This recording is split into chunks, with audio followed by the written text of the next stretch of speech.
Hello বন্ধুরা, আমার আরও একটি নতুন শর্ট ভিডিওতে তোমাদের সকলকে স্বাগত। এখন বাজে সকাল 8:30 মতো, আর আমি বাজার করে চলে এসেছি। ঘুম থেকে উঠে ফ্রেশ হয়েই চলে গিয়েছিলাম বাজারে, আর বাজার থেকে নিয়ে এসেছি অনেক বাজার। কারণ বেশ কয়েকদিন বাড়িতে ছিলাম না, তাই ঠিকমতো বাজার করা হয়নি, আর না ঠিকমতো রান্না করা হয়েছে। তো আজ খুব ভালো করে মনের মতো করে বাজার করে নিয়ে এসেছি। অন্তত সবজি বাজার করে নিয়ে এসেছি বেশ কয়েকদিনের। এখানটায় অনেক রকমের সবজি তো আছে পাকা আম। এই পাকা আমগুলো গাছ পাকা আম, সেই হিসেবেই কেনা। তো একটা খেয়েও দেখেছি বেশ ভালো। সঙ্গে কাঁচা আমও আছে, চাটনি করব কাঁচা পাকা আম। তো অনেক বাজারই আমি করেছি। আর মাছ মাংস আমি অল্প করেছি, তার কারণ এতটাও বেশি সময় ছিল না, সেই কারণে একদিকটা ক্লিয়ার করলাম, মানে সবজি বাজারটা ক্লিয়ার করেছি। তো মাছ মাংস বাজারটা পুরোপুরি করতে পারিনি। তো যাই হোক, যা যা করেছি আজ তো ভালো মতোই হয়ে যাবে, পুরোটা লাগবেও না। তো আজ বাজার করেছি চিকেন আর এই যে চিংড়িগুলো কিন্তু একেবারে ছোট নয়, নিচ থেকে অনেক ছোট লাগছে। এগুলো হচ্ছে মাঝারি সাইজের চিংড়ি।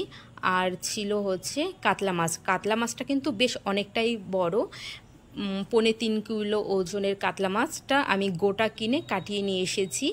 আর এই যে আমার রান্নাবান্না অনেকটাই এগিয়ে এসেছে। আসলে আজ হচ্ছে 19শে জ্যৈষ্ঠ। সবাই 19শে জ্যৈষ্ঠ মানে লোকনাথ বাবার তিরোধান দিবস। হ্যাঁ, কিন্তু আমার কাছে আরও একটা গুরুত্ব রয়েছে এই দিনটার, আরও বিশেষ গুরুত্ব। তো এইদিকে চাটনি হয়ে এসেছে, আর এই যে বরাবরের মতোই সব শেষে দিয়ে দিচ্ছি আমার নিজে হাতে করা চাটনির মশলা, যেটা আমি এই সিজনে একবারই করেছি, করে এয়ারটাইট কন্টেনারে রেখে দিয়েছি বেশ অনেকটা পরিমাণে। মানে এই সিজনটা চলে যাবে, যতবার চাটনি খাবো তার জন্য আর আমার আলাদা করে মশলা করতে হবে না। আর এদিকে মাংসের জন্য মশলা কষিয়ে নিচ্ছি। আর তারপরের রান্নার ভিডিওটুকু আমি করতে পারিনি, কারণ দেরি হয়ে যাচ্ছিল বলে তাড়াহুড়ো করে রান্না করে সাজিয়ে নিয়ে একেবারে তোমাদের সামনে চলে এসেছি। এই ছিল আজ শ্রীমান পৃথ্বীরাজের জন্মদিনের ছোট্ট আয়োজন। আমিই বাজার করেছি, আমিই রান্না করেছি, আমিই আশীর্বাদ করছি। তোমরাও দূর থেকে ওকে আশীর্বাদ করো। সত্যি মন থেকে বলছি, তোমরা ওকে প্রাণ ভরে আশীর্বাদ করো। ও যেন সুস্থ থাকে, স্বাভাবিক থাকে, খুব ভালো মনের একজন মানুষ হয়, এটাই সর্বোপরি সকলের কাছে কামনা। তোমরা ওকে আশীর্বাদ করো, ও যেন একজন ভালো মনের মানুষ হয়, সুস্থ স্বাভাবিক থাকে, দীর্ঘায়ু হয়।